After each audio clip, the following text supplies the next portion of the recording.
계신 지체들과 인사를 나누는 시간을 갖고자. 빈자리가 있으니까 제가 잘 보이게 옆으로 그냥 알아서 인사하십시오.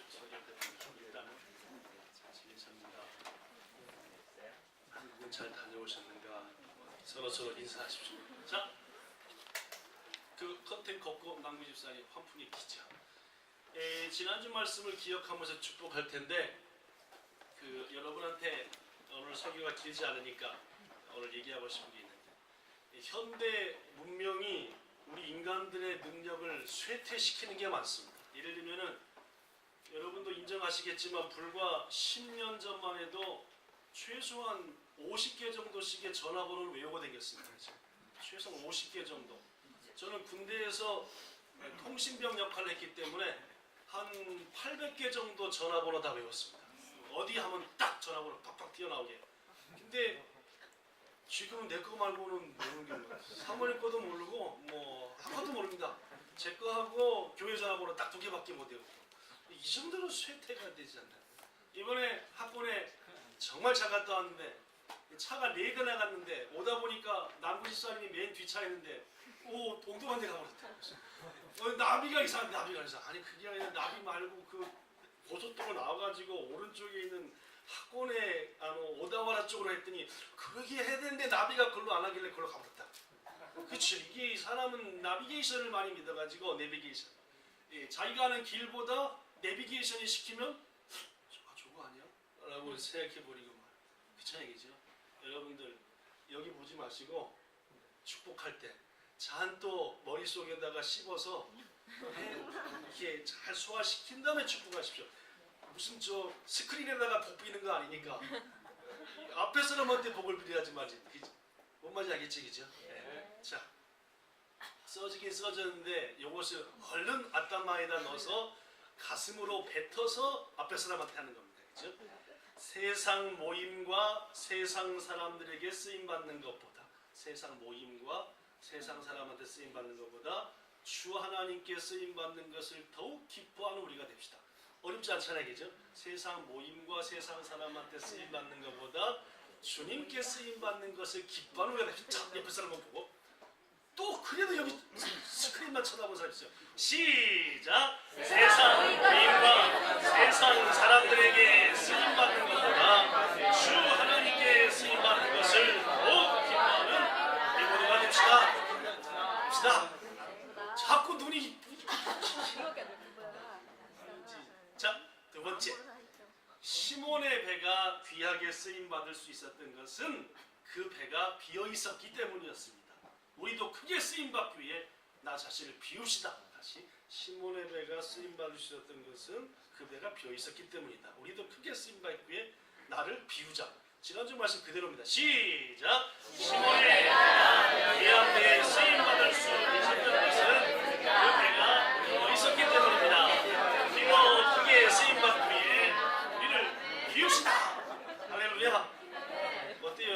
앞에 있는 분 잠도 축복을 하든가요? 스크린한테 하든가요? 잠도 하셨습니다. 네, 이제 말씀. 제가 보이게 앉으십시오. 호철씨 잘 안 보여? 이제 잘. 배안이는 한눈도 안 보이는데. 네. 자, 보이게 앉아주세요. 장관이 안 보이는데. 오케이. 네, 착해요. 언니는 아직 안 하는데 누나는 참. 네, 동생은 왔어요, 그죠? 예배를 잘 드려야 되는데, 그죠? 예배 잘 드려야 되는데.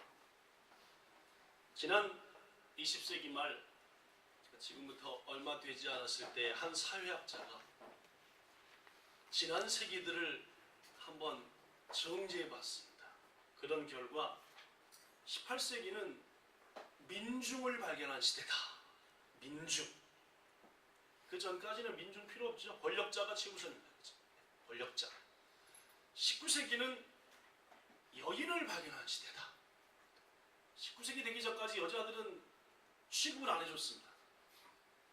우리가 사는 인류가 말입니다. 물론 그렇지 않은 사회와 인류도 있었지만은 전반적으로 우리의 인류는 남성 중심의 사회였습니다. 그러나 19세기에 와서 야 또 여성이 얼마나 귀한지를 알게 되었다. 20세기에 와서 이 사회학자는 말하기를 20세기는 뭘 발견하는 시대다? 어린이를 발견하는 시대다. 이 말은 20세기가 되기 전까지 어린애들은 소유물이었어. 아버지가 시키는 대로 다 해야 되고 소유물 뿐이었다. 아무런 가치를 두지 않았다. 그리고 그분은 말하기를 21세기는 노인을 발견하는 시대가 될 것이다 라고 말합니다. 그렇습니다. 이 시대는 노인도 점점 많아지고 있고 또 노인들의 역할도 엄청나게 중요합니다. 요새 60 넘으면 노인들은 안 치잖아요. 그죠? 한 70은 돼야 노인이라고 할까말까 하는 시대. 오늘은 어린이에 대한 말씀을 할 거니까 그렇습니다. 사실 우리가 사는 이 땅의 인간들은 20세기가 되기 전까지 오랜 세월 동안 어린이들을 하나의 인간이나 인격으로 인정하기보다는 아까도 얘기했다시피 어른의 소유물 정도로 내 대를 이을 그러한 존재 정도로 혹은 내 권력을 지키기 위해서 적당히 써먹을 존재로밖에 생각하지 않았습니다.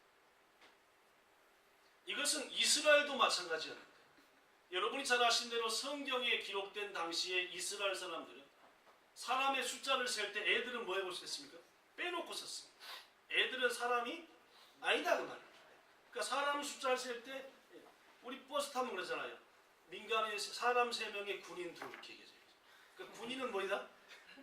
아직은 사람이 아니다 이렇게 하지 않습니까?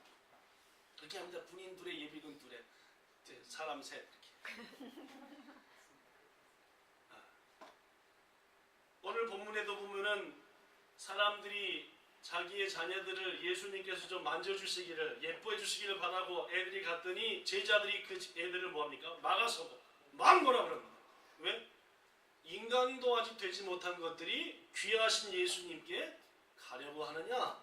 를 말할 정도로 제자들이 어린아이들을 막아설 정도로 당시 사회는 어린아이들을 전혀 귀중히 여기지 않았다는 말입니다. 이것은 한국과 일본도 거의 똑같습니다. 우리가 요새 자주 쓰는 어린이라는 말이죠. 그 어린이라는 말이 생겨난 것이 불과 한국에서 90년 전입니다. 90년 전까지만 해도 어린이라는 말이 없었답니다. 애야 혹은 또 꼬마야 같은 거 이런 즉 어린이를 정확히 존중해서 표현하는 말이 없었대요. 그러면 어떻게 어린이라는 말이 생겨났느냐?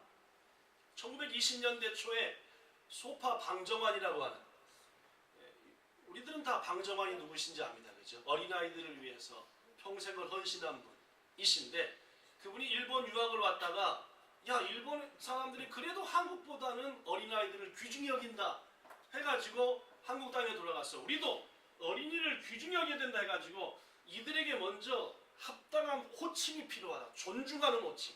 그냥 이렇게 깔아뭉기는 호칭이 아니라 존중하는 호칭에서 뭐라고 할까 해서 어리신 분 해서 어리신이라고 했답니다. 맨 처음에 1920년도에 어리신 분 해서 어리신이 누군가를 지칭할 때 이라고 하잖아요. 그죠? 어리신이. 근데 이게 좀 어리신이 하니까 조금 어렵다. 요걸 해서 신자 빼볼 것 같아요. 어린이 그렇게 했답니다. 그래서 1921년도에 한국의 최초로 어린이라는 말이 생겼고 그 어린이라는 말은 의미는 어리신 분이다라는 뜻입니다. 그러니까 어린이는 어떤 말이에요? 되게 상당히 좋은 말입니다. 높임말 어리신 분이라는 뜻이니까 아직 어리기만 하시지 귀하신 분이란 말입니다. 오늘 5월 첫째 주일은 한국교회가 어린이 주일로 구별해서 지킵니다. 한국에 우리 프로테스탄트 교회가 들어온 것은 1880년대입니다. 그로부터 20년 정도가 지났을 1906년도에 한국교회는 뭘 만들었냐면 주일학교라는 걸 만들었어요. 주일학교가 뭐냐? 평소 때는 학교 가니까 그건 그 학교고 주일학교는 주일날만 열리는 학교입니다. 또 교회에서 열리는 학교 중에 주일학교 말고도 뭔 학교도 있죠? 여름이 되면 무슨 학교? 성경을 배우자 해서 여름 성경학교. 또 겨울이 되면 성경을 배우자 해서 겨울 성경학교. 이 성경학교를 주일학교를 만들었어요. 주일학교 입학생은 어린이뿐만 아니라 어른이야만은 작년 주일학교. 이분이 가면은 유년주일학교, 이게 주일학교가 만들어졌어.